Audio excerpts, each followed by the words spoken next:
والصلاة والسلام على المصطفى وعلى آله وأصحابه المرتضى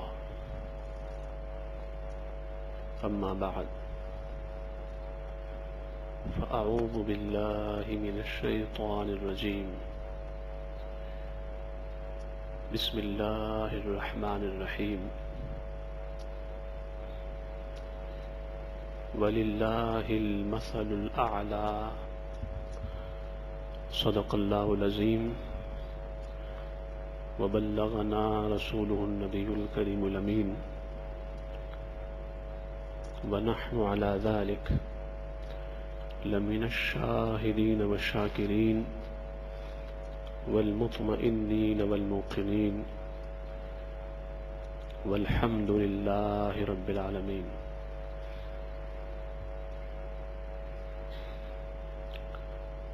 حمد و ثنا کے بعد اللہ تعالی کے فضل اور اللہ پاک کے احسان سے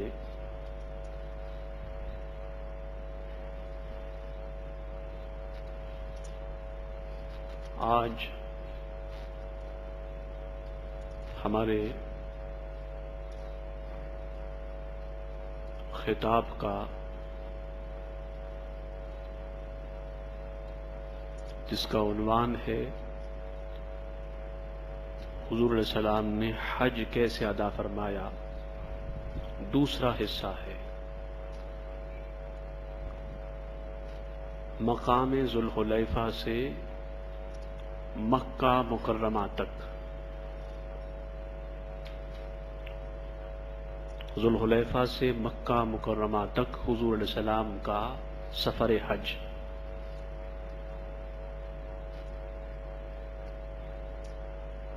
صحیح مسلم میں ہے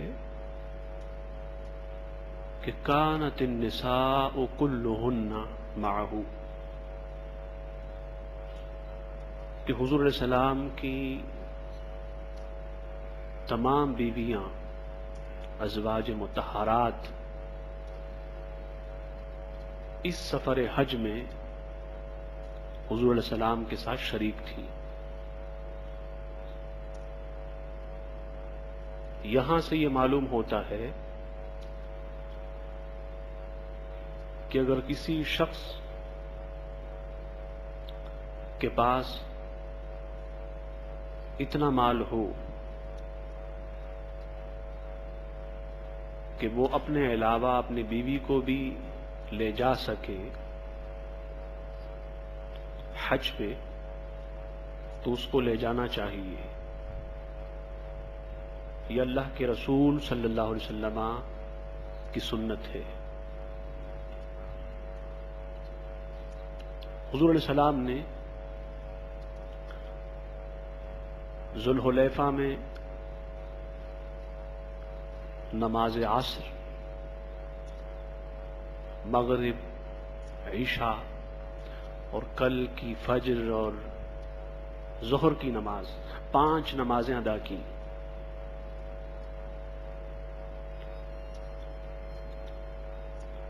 عصر سے لے کر کل کی ظہر تک حضور علیہ السلام نے ذوالحلیفہ میں 5 نمازیں ادا کی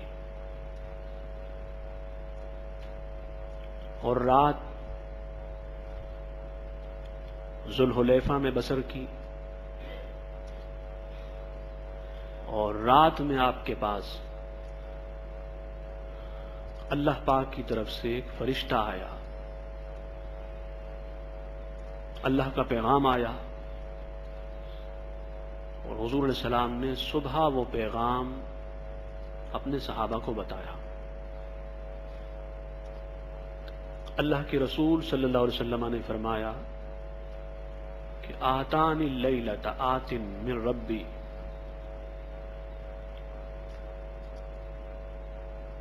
کہ میرے رب کی طرف سے رات کو ایک آنے والا آیا. فقال، اور اس نے کہا، صلی فی ھذا الوادی المبارک، کہ محبوب ذوالحلیفہ مبارک مقام ہے، آپ یہاں نماز پڑھ لیں. وَقُلْ حَجَّةٌ فِي عُمْرَةٍ، اور اپنے صحابہ کو بتا دیں کہ وہ عمرے کو حج کے ساتھ ملا لیں. اور ایک روایت میں یہ ہے کہ حضرت سیدنا جبریل علیہ السلام خود آئے اور حضور علیہ السلام کی بارگاہ میں عرض کیا کہ دخلت العمرۃ فی الحج الی یوم القیامہ، کہ عمرہ حج میں داخل ہوا، حج میں آیا قیامت تک. اور اس کی حکمت اور وزڈم یہ تھی کہ کفار حج کے مہینوں میں عمرے کو گناہ سمجھتے تھے. ان کا اپنا خیال تھا، اپنا اوپینین تھا کہ جب حج کا مہینہ آئے، حج کے مہینے آ جائیں تو عمرہ کرنا اب گناہ ہے. تو اللہ پاک نے صرف حج کے مہینوں میں عمرے کی اجازت نہ دی، بلکہ حج اور عمرہ دونوں کو ساتھ ملانے کی اجازت دی. جیسے کہ حج قران میں ہوتا ہے، ایک احرام سے عمرہ ہوتا ہے، پھر احرام نہیں کھلتا، اور اس احرام سے حج ہوتا ہے، حج کے بعد جا کے احرام کھلتا ہے. تو نہ حج کے مہینوں میں عمرہ منع ہے، گناہ ہے، اور نہ عمرے کو حج کے ساتھ ملانا گناہ ہے. پھر حضور علیہ السلام نے نماز ظہر ادا کی اور صحابہ کو حکم دیا کہ وہ یہاں سے احرام باندھ لیں. مقام ذوالحلیفہ میں امیر المومنین زبدۃ العارفین سیدنا و سندنا صدیق اکبر رضی اللہ تعالیٰ عنہ کا ایک بیٹا ہوا. ان کی زوجہ اسماء بنت عمیس سے. سیدنا صدیق اکبر حضور علیہ السلام کی بارگاہ میں حاضر ہوئے اور عرض کیا رسول اللہ صلی اللہ علیہ وسلم کہ اسماء بنت عمیس کا بیٹا ہوا، اب وہ کیا کرے؟ تو حضور علیہ السلام نے فرمایا کہ جا کے ان کو بتا دو کہ وہ غسل کر لیں اور احرام باندھ لیں اور ایک کپڑا رکھ لیں تاکہ وہ خون بند ہو جائے اور خون نہ آئے. اس سے دو مسئلے ثابت ہوتے ہیں. پہلا مسئلہ تو یہ ہے کہ انسان جب احرام باندھے حج یا عمرے کا، تو حج یا عمرے کے احرام کے لیے غسل سنت ہے، اور جو عورت حیض میں ہو یا نفاس میں ہو وہ بھی غسل کرے، لیکن اگر اس سے غسل سے نقصان ہوتا ہو تو صرف وضو کر لے. اور ایک مسئلہ یہ ثابت ہوا کہ جو عورت نفاس میں ہو، حیض میں ہو، وہ احرام باندھ لے تو اس کا احرام صحیح ہو جائے گا. اور ابن ماجہ میں حضور علیہ السلام نے، امام ابن ماجہ نے حضور سے حدیث بیان کی کہ تصنع کما یصنع الناس الا انہا لا تطوف بالبیت، کہ جو عورت حیض یا نفاس میں ہو وہ احرام باندھے گی اور حج میں جتنے بھی کام ہیں، منا ہے، رمی ہے، مزدلفہ جانا ہے، عرفات جانا ہے، وہ سارے کام کرے گی، صرف بیت اللہ کا طواف نہیں کر سکتی، طواف بعد میں کرے گی جب حیض اور نفاس ختم ہو جائے۔ حضور علیہ السلام نے خود نماز ظہر کے بعد غسل فرمایا۔ حضرت زید بن ثابت کی روایت ہے کہ تجردا رسول اللہ صلی اللہ علیہ وسلم واغتسل، کہ حضور علیہ السلام نے سلا ہوا لباس مبارک اتارا اور غسل فرمایا۔ حضور علیہ السلام نے سلا ہوا لباس اتارا اور غسل فرمایا، اور احرام سے پہلے حضور علیہ السلام نے خوشبو لگائی، اور سیدہ کائنات سیدنا صدیقہ کائنات سیدتنا عائشہ رضی اللہ تعالیٰ عنہ فرماتی ہیں کہ حضور علیہ السلام کو خوشبو لگانے والی میں تھی، صحیح مسلم میں۔ تو خوشبو لگائی حضور علیہ السلام نے، سر مبارک پہ تیل لگایا، لیکن احرام سے پہلے۔ اور صحیح بخاری میں حضرت عبداللہ بن عمر کی روایت ہے رضی اللہ تعالیٰ عنہ کہ وصلى بذی الحلیفہ رکعتین،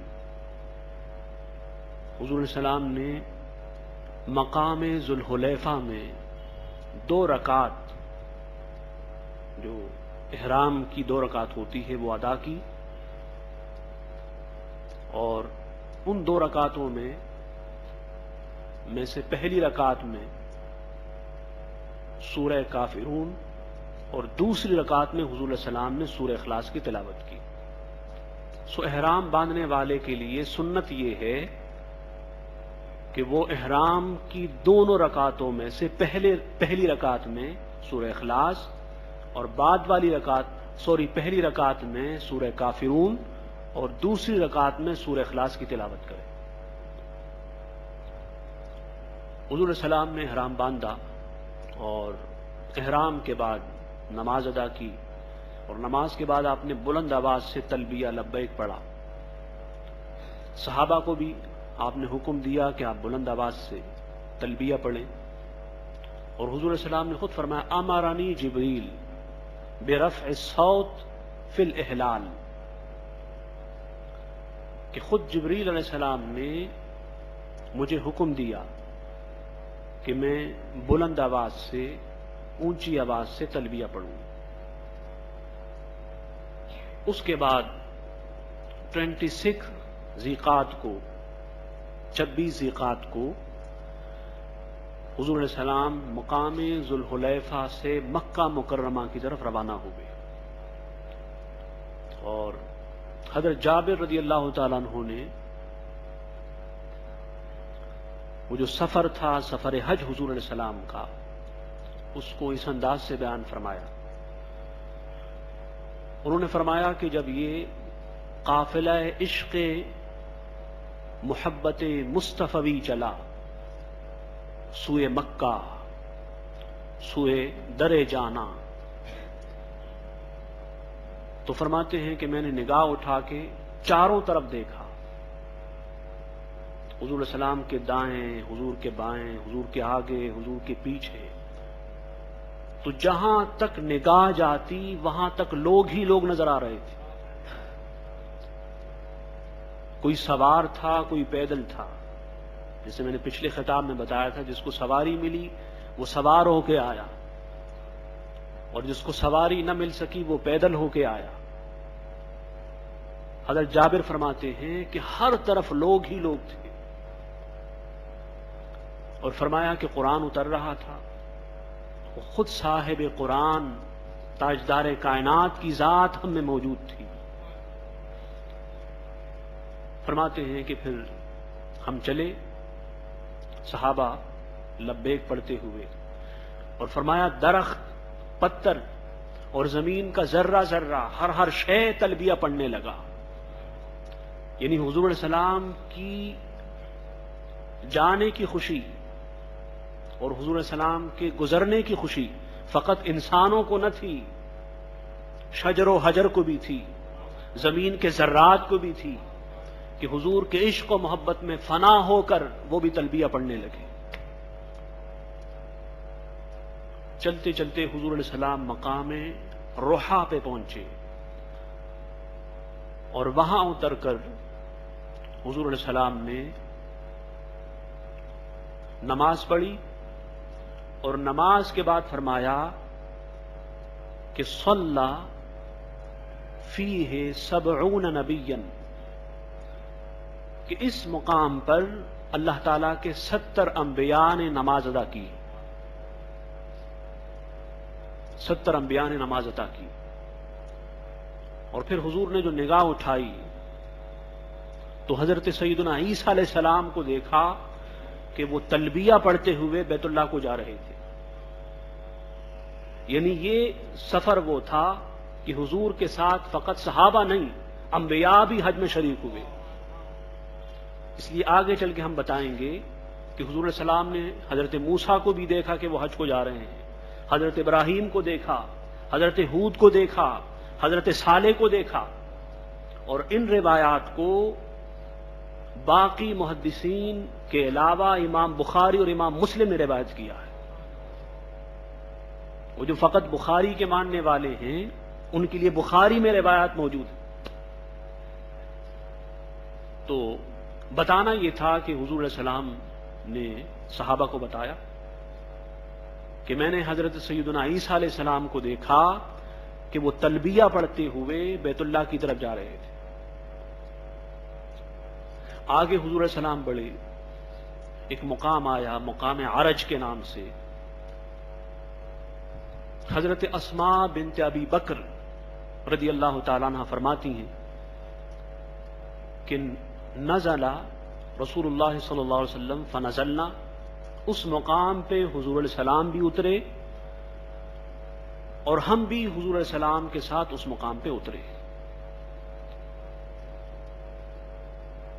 وہاں کچھ سستا لینے کے بعد پھر قافلہ روانہ ہوا مکہ المکرمہ کی طرف۔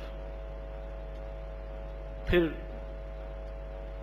ایک وادی آئی، وادی اسفان کے نام سے۔ حضور علیہ السلام وادی اسفان میں اترے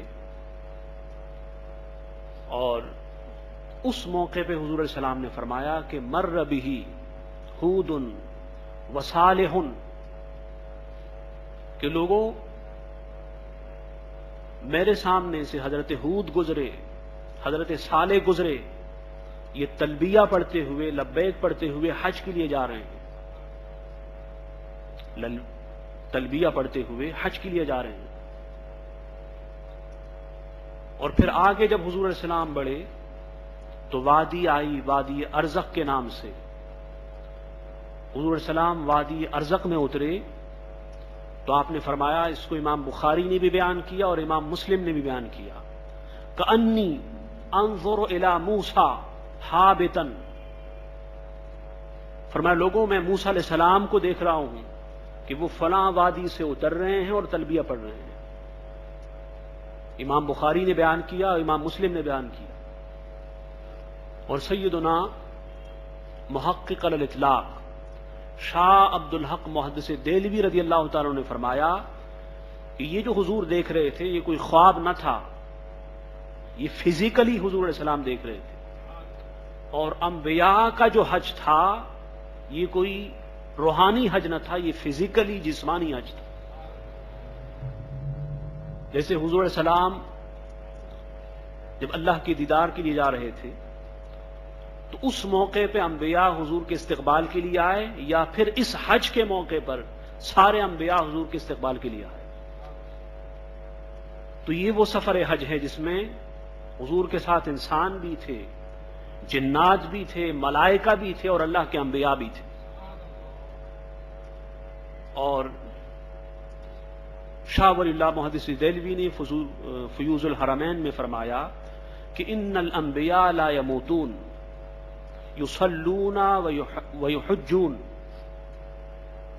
کہ اللہ کے انبیاء حج بھی کرتے ہیں اپنے وصال کے بعد، اور اللہ کے انبیاء اپنی قبروں میں فی قبورہم قبروں میں نمازیں بھی پڑھتے ہیں. ان کو اجازت ہوتی کہ وہ چاہیں حج کرنے جائیں، چاہیں قبروں میں تلاوت کریں، چاہیں نماز پڑھیں. یہ اختیار ہوتا ہے اللہ تعالی کی طرف سے اللہ کے انبیاء اور اولیاء کو. الغرض حضور علیہ السلام پھر آگے وادی ارزق سے گزرے، پھر مکۃ المکرمہ کے بالکل قریب پہنچے. ایک مقام آیا، مقام ذو طوا کے نام سے. حضور علیہ السلام نے مقام ذو طوا میں رات بسر کی، وہاں رات گزاری، اور پھر وہاں سے مکۃ المکرمہ کے لیے روانہ ہوئے.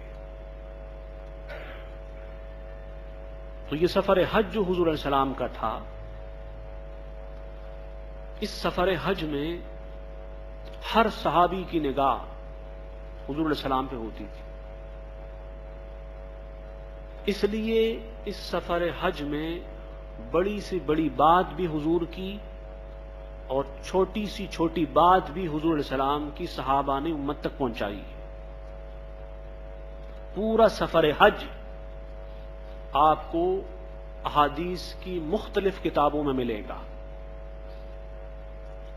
پورا سفر حج. اور آپ کو معلوم ہے کہ انسان کسی کی بات اور کسی کی ادا اس وقت نوٹ کرتا ہے کہ اس سے والہانہ عشق ہو، والہانہ محبت ہو. تو حج بنتا ہی تب ہے کہ جب اس حج کے اندر حج کی روح موجود ہو.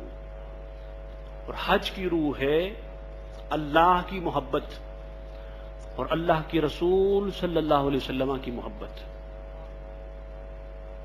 اگر حج میں یہ روح ہوئی تو سمجھ لیں حج ہے. حضور علیہ السلام کی سنت کے مطابق حج ہوا تو سمجھ لیں حج ہے. اب آپ دیکھیں، بار بار احادیث میں لفظ آتا ہے ماشی کا. ماشی کا مطلب پیدل.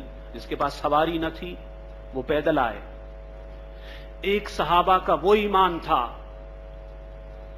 صحابہ کے ایمان کا وہ مقام تھا کہ کچھ بھی نہ تھا، یہاں تک کہ سواری بھی نہ تھی، پھر بھی حج کو چلے. اور ایک ہمارا حال ہے کہ سب کچھ ہوتا ہے پھر بھی حج کو نہیں جاتے. کبھی کہتے ہیں شادی کا مسئلہ ہے، کبھی کہیں گے وہ بیٹی کی شادی کرنی ہے، کبھی کہیں گے ابھی تو کافی وقت ہے چلے جائیں گے، ابھی تو ہم جوان ہیں، پھر گناہ ہوں گے، تو بڑھاپے میں چلے جائیں گے. آپ تو بڑھاپے کی بات کرتے ہیں، آپ مجھے کل کی گارنٹی دے سکتے؟ کتنے جوان گئے آپ کے سامنے، کتنے جوان گئے؟ لوگوں، تاجدار کائنات کے صحابہ کی زندگی میں لیسن ہے، سبق ہے، اسے سیکھو. اور میرے آقا نے فرمایا، تاجدار حسن حج نے فرمایا کہ من اراد الحج فلیعجل. جس پہ حج فرض ہو جائے اور جو حج کا ارادہ کر بیٹھے تو اسے چاہیے کہ وہ جلدی حج کرے. اب میں یہ حدیث پڑھ کے سوچنے لگا کہ حضور علیہ السلام نے یہ کیوں فرمایا کہ جلدی حج کرے، تو بات سمجھ میں آ گئی. بات سمجھ میں آ گئی کہ اگر جلدی حج نہ کیا تو شیطان مختلف باتیں ڈالے گا، اگلے سال چلے جانا، اگلے سال چلے جانا، ابھی بیٹی کی شادی ہے، بیٹی کی شادی ہے، بزنس کا معاملہ ہے، کاروبار آج کل بہت اچھا چل رہا ہے، حج کے سیزن میں فلاں ہیں فلاں ہیں. کتنے بد نصیب ہو گئے ہم، کتنے بد نصیب ہو گئے. ارے آدم علیہ السلام سے لے کر حضور علیہ السلام تک ہر نبی بیت اللہ آیا، ہر نبی نے بیت اللہ کا حج کیا، ہر نبی نے وہاں سجدے کیے، نمازیں ادا کی. تو کیا یہ کم ہے؟ کیا یہ کم ہے کہ آپ کو وہاں جانے کا موقع مل رہا ہے؟ اللہ کا کوئی بھی نبی ایسا نہ ہوا، کوئی بھی رسول ایسا نہ ہوا جس نے حج نہ کیا ہو. اور جس کو حج ہی نصیب نہ ہوا وہ لاکھوں نبی بنتا پھرتا پھرے، وہ نبی نہیں ہو سکتا جس کو حج ہی نصیب نہ ہوا. اللہ کے ہر نبی نے حج کیا، اللہ کے ہر نبی نے حج کیا. اور اعلی حضرت نے فتاوی رضویہ میں بڑی شاندار بات لکھی، اس حوالے سے میں بتاتا ہوں کہ حجر اسود کے بارے میں فرمایا اگر بوسے کا موقع ملے تو بوسہ دے دیں، موقع نہ ملے تو لوگوں کو تکلیف نہ دیں، صرف حجر اسود کو دیکھیں. فرمایا یہ کیا کم ہے کہ حضور کے لب جہاں لگے ہیں آپ اس کو تک رہے ہیں. ہمارے لیے یہ کافی ہے کہ حضور کے لب مبارک حجر اسود پہ لگے اور ہم اس مقام کا دیدار کر رہے ہیں، اس کی زیارت کر رہے ہیں. تو کتنے بد نصیب ہے تاجدار کائنات کہ شہر مبارک میں جانے کا موقع مل رہا ہے اور ہم بہانے کرتے ہیں شادیوں کا، ہم بہانے کرتے ہیں کہ ابھی ہم جوان ہیں، بڑھاپے میں کر لیں گے. آپ ان سے پوچھیں کہ کتنے جوانوں نے بڑھاپا دیکھا، کتنے جوانوں نے دیکھا. اور حج فرض ہو جائے، حج کیے بغیر مر گیا تو گناہ کبیرہ ہے، بہت بڑا گناہ ہے. سو جن پہ حج فرض ہو چکا وہ سنیں اور اپنے ضمیر کو جھنجھوڑیں اور ایمان کی حرارت اپنے اندر پیدا کریں. اللہ تعالیٰ سے دعا ہے کہ اللہ تعالیٰ حضور علیہ السلام کے حج کے طفیل اور حضور علیہ السلام کے سفر حج کے طفیل ہمارے حج کو اور سفر حج کو سنت مصطفیٰ کے مطابق بنائیں. وما علینا البلاغ. صلوا صلاة سنة رسول الله صلى الله تعالى عليه وسلم من يوم الجمعة الصلاة